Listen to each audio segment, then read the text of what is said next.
앞서 전해드린 것처럼 어제 남부 지역에 내린 폭우로 곳곳에서 사고가 잇따랐습니다. 특히 창원에서는 폭우에 휩쓸린 시내버스가 하천으로 추락하는 바람에 한 명이 사망한 채 발견이 됐고요. 수명은 실종 상태입니다. 그런데 정확히 총 몇 명이 타고 있었는지도 지금 파악이 되지 않고 있습니다. 블랙박스는 훼손 상태입니다. 도대체 왜 기록적인 폭우가 아무런 예보도 없이 쏟아진 걸까요? 짚고 갑니다. 먼저 창원 시내버스 추락 현장을 목격하신 분이세요. 인근의 주민 연결해서 당시 상황을 짚어보죠. 창원시 진동면에 김정혜 씨 연결이 돼 있습니다. 김정혜 씨 나와 계십니까? 네. 그러니까 사고가 난 하천 그 바로 맞은편에서 가게 하신다고요? 네.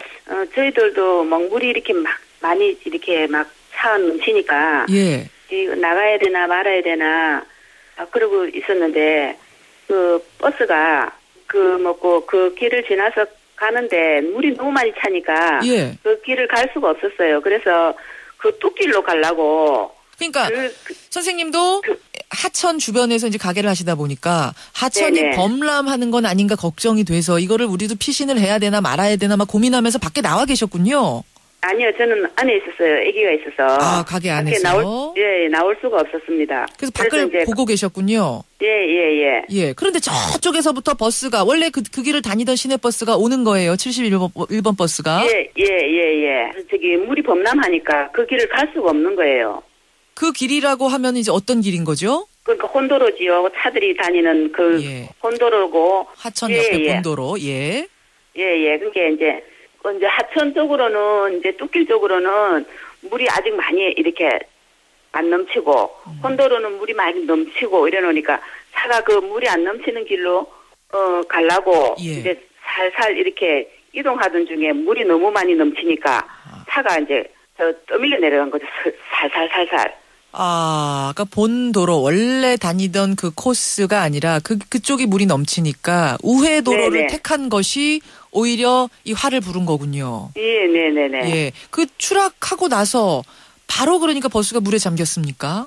그렇죠. 바로 서서히 물에 밀리면서 순식간에 툭 했어요. 그래가지고 바로 거기가 다리가 있어 놓으니까 딱 걸린 거예요. 그러니까 버스가 조금 떠내려가자마자 바로 다리에 교각이 있었어요. 예. 거기에 걸리면서 침몰한 거군요. 네네네. 거기 그 간격이 얼마 안 된다고요. 얼마 안 돼요.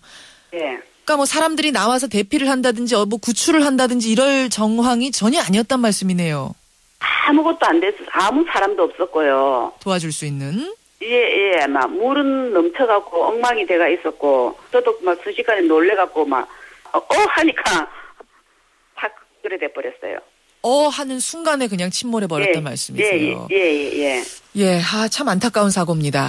네. 문제는 3시간 안에 비가 와도 너무 많이 온 게 문제였는데 도대체 비가 얼마나 많이 온 거죠, 어제?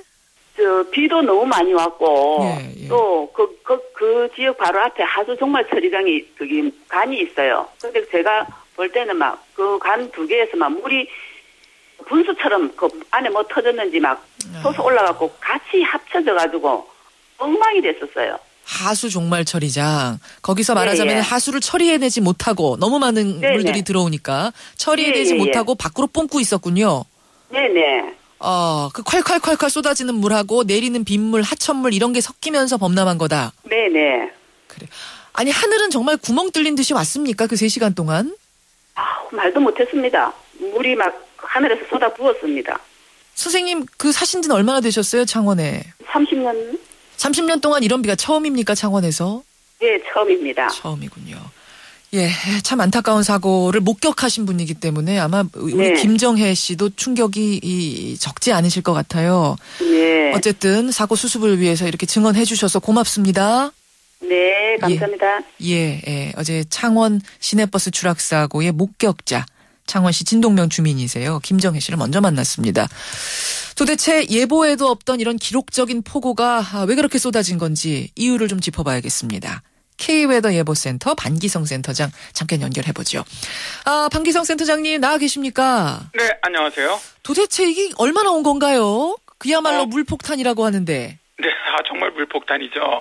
부산 금정의 경우 244mm, 예. 창원은 246mm, 예. 고성이 231mm의 엄청난 폭우가 쏟아졌죠. 그것도 시간이 3시간 남짓 안에.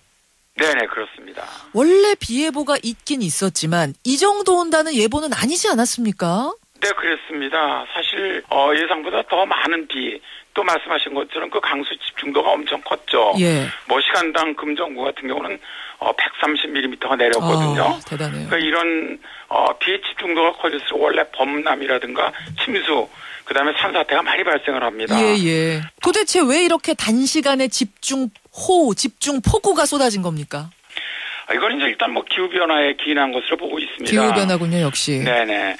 그 다음에 이제 이번 같은 경우는 이제 북쪽에 그 차갑고 건조한 공기가 그 계절보다 상당히 빨리 내려왔습니다. 그래서 이게 이제 부산 근처까지 내려왔고 그 남쪽으로는 이제 상당히 덥고 습한 공기가 있었거든요. 예. 그러다 보니까 아주 국지적으로 굉장히 좁은 지역에 짧은 시간에 엄청나게 강한 비가 내리게 되는 겁니다. 우리가 흔히 말하는 게릴라성 호우, 폭우 이렇게 얘기하면 되는 거예요. 맞습니다. 게릴라. 어제 같은 경우도 뭐 부산이라든가 창원은 거의 뭐 240mm가 내렸지만 예. 바로 남쪽에는 거제라든가 북쪽인 산청 같은 데는 한 40~50mm밖에 안 내렸거든요. 그렇군요. 굉장히 강한 게릴라성 그런 그 호우의 특징을 잘 보여주고 있는 거죠.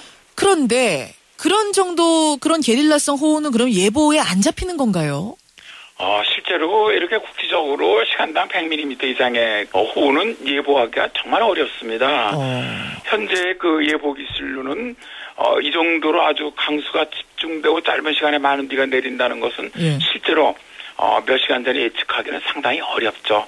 좀 기술적인 한계라고 생각을 합니다. 그게 우리나라의 기술의 한계입니까? 아니면 전 세계적으로도 이전 게릴라 호우는 잡기가 어려운 건가요? 이런 것은 뭐 미국이나 일본 등도 거의 비슷합니다. 비슷합니까? 네, 그래서 일본 같은 경우도 지난번에 그 산사태 나서 엄청나게 많은 사람이 죽었지 않습니까? 예, 그랬어요. 저는 이것도 예측을 거의 못했죠. 자, 그러면 문제는 앞으로도 이런 기후변화에 의한 게릴라성 호우는 자주 발생한다는 얘기잖아요. 네, 그렇습니다. 예. 아무래도 이제 기후변화로 인해서 기온이 상승하게 되면 대기 중에 수증기가 많이 늘어나거든요. 그렇죠. 그런 얘기는 아주 짧은 시간에 더 강한 집중호우가 일어날 확률이 높다는 것이죠. 마치 동남아 지역 우리가 여행 갔을 때 그 집중호우 맑았다 갑자기 비 내리고 또 맑아지고 막 이러는 것처럼 이런 게릴라성 호우가 내린다는 얘기인데 이것이 예보가 어렵다면 우리가 대비하는 수밖에 없는데요. 어제 같은 무방비 상태에서 당하는 일은 없도록 이거 어떤 대안들 필요하겠습니까? 저는 먼저 이제 어떤 이런 기후 변화에 맞춘 하드웨어가 좀 정비돼야 되지 않겠느냐. 뭐 예를 들어서 이제 폭우에 대비한 하수관거를 확장한다든가. 이제 일단 뭐 물이 잘 빠질 수 있도록 강의 준설이라든가 관리, 또 산사태 지역에 대한 사방 작업이나 보강. 뭐 이런 것서부터요. 일단 뭐 재난 방송부터 구호에 이르기까지 어떤 국가적인 시스템까지도 좀 이제는 갖춰줘야 되지 않겠느냐. 그런 생각을 좀 해보고 있습니다. 이런 3시간 집중호우에 우리나라 제2도시가 완전 마비되는 이런 상황. 이 올 수도 있네요. 그럼요. 2011년에 태국의 그 방콕이 물에 잠기면서 국가도시 기능이 완전히 마비가 됐거든요. 이런 것들이 남의 나라 일만이 아니라는 것이죠. 따라서 이런 것에 대한 대비가 정말로 필요하다는 생각을 합니다.